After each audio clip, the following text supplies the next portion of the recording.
வணக்கம். இப்போ தான் நான் கல்கி படம் பார்த்துட்டு வரேன். என்னை பொறுத்தவரையிலும் நான் அதில் ஒரு சில மணித்துளிகள் நிமிஷங்கள் தான் நான் இந்த படத்தில் வரேன்.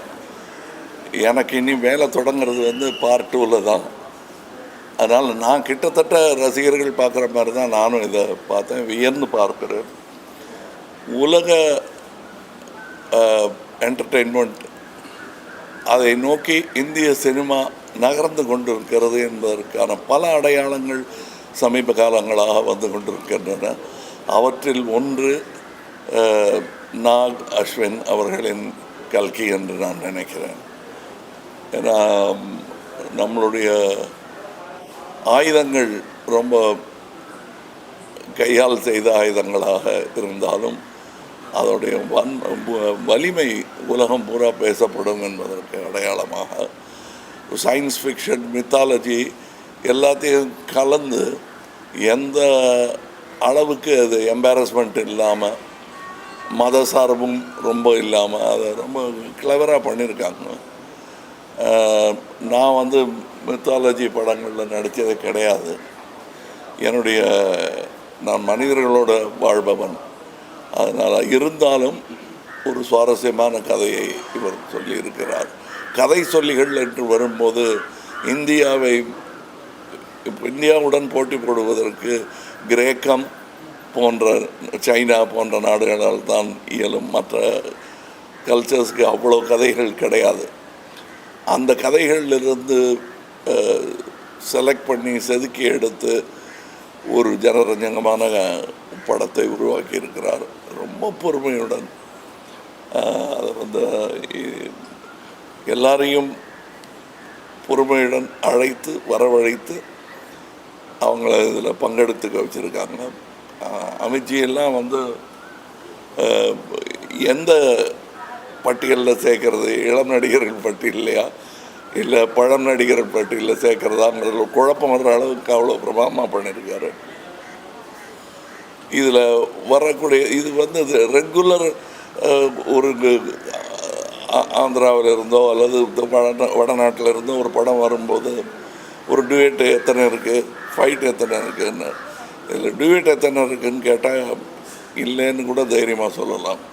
ஆனால் ஃபைட்ஸ் எக்கச்சக்கமாக இருக்குது. இது குழந்தைகளை எண்ணி எடுக்கப்பட்ட படம் மாதிரி தான் எனக்கு தெரியுது. நீங்கள் என்ன தாடியில் கொஞ்சம் வேலை தெரியுது, நீங்கள் குழந்தைகள் படத்தை ரசிக்கிறீங்கன்னா எல்லாருக்குள்ளேயும் குழந்தை இருக்கிறது என்பதை நினைவுபடுத்தும் ஒரு படம். இது ரெகுலராக வர்ற பாட்டுகள் அந்த மாதிரியெல்லாம் பண்ணாமல் வித்தியாசமாக ஆனால் ஜனரஞ்சகமாக செய்திருக்கும் ஒரு முயற்சி. இந்த முயற்சியில் என்னாலும் கைகோர்க்க முடிந்தது என்பதில் மகிழ்ச்சி. இனியும் இந்த கூட்டு முயற்சி தொடரும் என்பது தான் எனக்கு மனதில் சந்தோஷமாக இருக்கிறது. அடுத்து இன்றைக்கி இங்கேருந்து நேர சிங்கப்பூரிலிருந்து தொடங்குகிறோம். இந்தியன் 2 இங்கேருந்து தான் ஆரம்பித்தோம், சென்னையிலேருந்து ஆரம்பித்தோம், பம்பாய் போனோம். இப்பொழுது அடுத்த பயணம் அதற்கு தொடங்குகிறேன். ரொம்ப சந்தோஷமாக இருக்குது. இதை பற்றிய செய்திகள் எல்லாம் உலகெங்கிலும் இருந்து வந்து கொண்டிருக்கிறது. நல்ல செய்தியாக இருக்கிறது.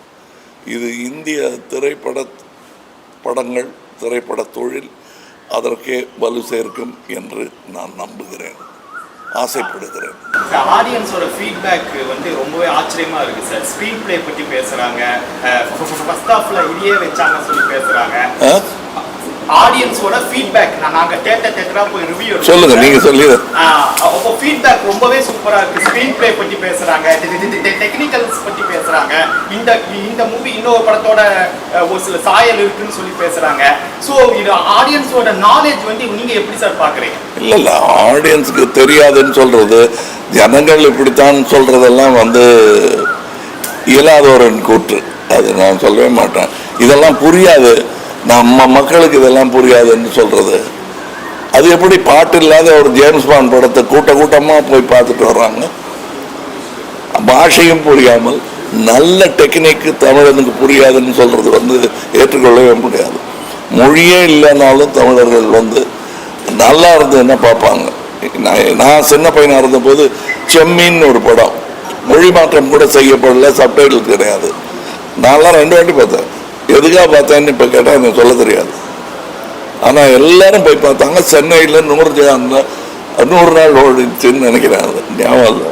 அதே மாதிரி தான் நீங்கள் மரோ சரித்திரா என்ற படத்தை எந்த டப்பிங்கும் இல்லாமல் தெலுங்கு படமாகவே அது இங்கே ஓடி இருக்கிறது.